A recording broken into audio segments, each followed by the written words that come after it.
Snehalaya silks. இங்கு ஒவ்வொரு புடவையும் ஸ்னேஹா தேர்ந்தெடுத்தது உங்களுக்காக.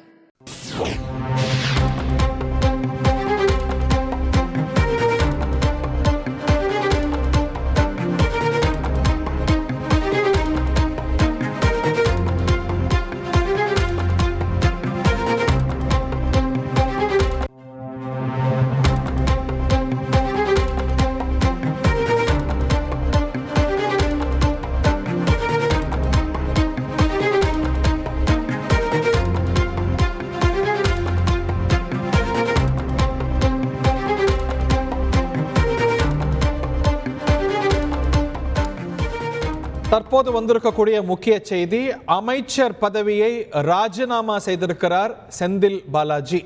சிறையில் தொடர்ந்து இருந்து வரக்கூடிய திரு செந்தில் பாலாஜி இலாக்கா இல்லாத அமைச்சராக தொடர்கிறார். இந்த நிலையில அமைச்சர் பதவியை ராஜினாமா செய்திருக்கிறார். இது பற்றிய மேலும் விவரங்களோடு செய்தியாளர் பாஸ்கர் இணைந்திருக்கிறார். Bhaskar, over to you. சட்டவிரோத பண பரிவர்த்தனை தடை சட்டத்தின் கீழ் அமைச்சர் செந்தில் பாலாஜியை அமலாக்கத்துறையினர் ஜூன் 13ஆம் தேதி அன்று கைது செய்தார்கள். கடந்த 8 மாதமாக தமிழக அமைச்சரவையில இலாக்கா இல்லாத அமைச்சராக நீடித்து வருகிறார். சட்டவிரோத பண பரிமாற்ற தடை சட்டத்தின் கீழே ஜூன் 14ஆம் தேதி அவர் கைது செய்யப்பட்டு வழக்கு விசாரணை என்பது நடைபெற்று வரக்கூடிய நிலையில புழல் சிறையில இருக்கக்கூடிய செந்தில் பாலாஜி அவர்கள் தமிழக முதலமைச்சருக்கு ராஜினாமா கடிதத்தை அனுப்பியிருக்கிறார். இது ஆளுநர் மாளிகைக்கு அனுப்பி வைக்கப்படும். ஆளுநர் மாளிகையிலிருந்து அதிகாரப்பூர்வமான தகவல்கள் தெரிவிக்கப்படும். அதே நேரத்தில் எப்படி அவர் இலாக்கா இல்லாத அமைச்சராக தொடர்ந்து செயல்படுகிறார் என்பது குறித்து தமிழக அரசின் சார்பாக அதிகாரப்பூர்வமாக அறிவிக்கப்பட்டதோ அதே போல அவர் ராஜினாமா செய்தார் என்பது குறித்தும் அதிகாரப்பூர்வமான தகவல்கள் வெளியிடப்படும். வழக்கு விசாரணை நடைபெற்று வரக்கூடிய நிலையில புழல் சிறையில இருந்தவரே தனது ராஜினாமா கடிதத்தை முதலமைச்சருக்கு செந்தில் பாலாஜி அனுப்பியிருப்பதாக தகவல். இதன் அடிப்படையில தான் தற்போது இந்த தகவல் கிடைக்கப்பட்டிருக்கிறது. முதலமைச்சருக்கு இந்த செந்தில் பாலாஜி அனுப்பிய ராஜினாமா கடிதம் ஆளுநர் மாளிகைக்கு அனுப்பப்பட்டிருக்கிறதாகவும் ஆளுநர் மாளிகையிலிருந்து அதை உறுதிப்படுத்தக்கூடிய தகவல்கள் வெளியிடப்படும்.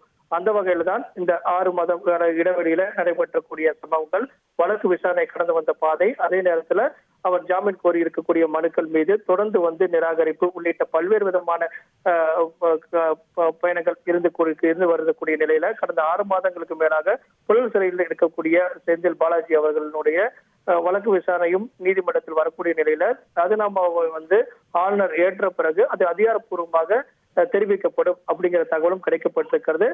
புழல் சிறையில் இருந்தவரை தமிழக முதலமைச்சருக்கு ராஜினாமா கடிதத்தை அனுப்பியிருக்கிறார். அது ஆளுநர் மாளிகைக்கு அனுப்பி வைக்கப்பட்டு அதன் மூலமாக அதிகாரப்பூர்வமான தகவல்கள் வெளியிடப்படும் அப்படிங்கிறது தற்போதைய தகவலாக உள்ளது. வழக்குகள் இது சார்ந்து நடந்தது. சென்னை உயர்நீதிமன்றத்திலையும் கூட அவர் அமைச்சராக தொடர்வது பற்றிய கேள்வி எழுந்தது. இந்த மாதிரி சட்ட நிலைகள் காரணமா இல்ல வெறும் தார்மீக முடிவா? இந்த முடிவு என்பது ஒரு தார்மீக முடிவாகத்தான் பார்க்கப்படுகிறது. காரணம் என்னவென்றால் புழல் சிறையில் இருக்கக்கூடிய செந்தில் பாலாஜி அவர்கள் தனது ராஜினாமாவை முதலமைச்சருக்கு அனுப்பி வைக்கப்பட்டிருக்கிறார். ஆனால் தமிழக அரசின் நிலைப்பாடு இலாக்கா இல்லாத அமைச்சராக அமைச்சரவையில தொடர்ந்து நீடிப்பார் என்பதில் தமிழக அரசு உறுதியாக இருந்தது.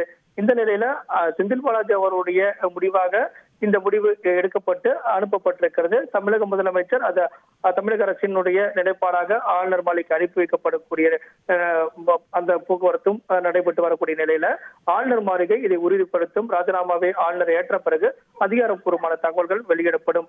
அந்த வகையில வழக்கு விசாரணை நடைபெற்று வரக்கூடிய நிலையிலும் தார்மீகமாக அவர் ராஜினாமா செய்திருக்கார். இதற்கு முன்னதாக பல்வேறு கேள்விகள் எழுப்பப்பட்டது. அவர் எப்படி அமைச்சரவையில இலாக்கா இல்லாத அமைச்சராக நீடிப்பார், அதை குறித்தான முதல்கட்ட கருத்துக்களை பதிவு செய்து பின்னர் அதை வாபஸ் பெற்றக்கூடிய நடவடிக்கையில் ஆளுநர் ஈடுபட்டார். ஆளுநருடைய செயல்பாடுகளும் இன்று தமிழக சட்டப்பேரவையில முக்கியத்துவம் பெற்றது. அந்த வகையில அதே நேரத்துல அமைச்சர் பதவியிலிருந்து செந்தில் பாலாஜி அவர்கள் ராஜினாமா செய்து புழல் சிறையில் இருந்து வரை தனது ராஜினாமா கடிதத்தை முதலமைச்சருக்கு அனுப்பி வைத்திருக்கிறார். தமிழக அரசு அதை ஆளுநர் மாளிகைக்கு அனுப்பி வைக்கக்கூடிய நடவடிக்கைகள் மேற்கொள்ளப்பட்டு வந்திருக்கிறது. ஆளுநர் மாளிகை அதிகாரப்பூர்வமான தகவலை இன்னும் கொஞ்ச நேரத்தில் வெளியிடப்படக்கூடிய வாய்ப்புகள் உறுதியாக உள்ளது. நன்றி பாஸ்கர். ஸ்னேஹாலயா சில்க்ஸ். இங்கு ஒவ்வொரு புடவையும் ஸ்னேஹா தேர்ந்தெடுத்தது உங்களுக்காக.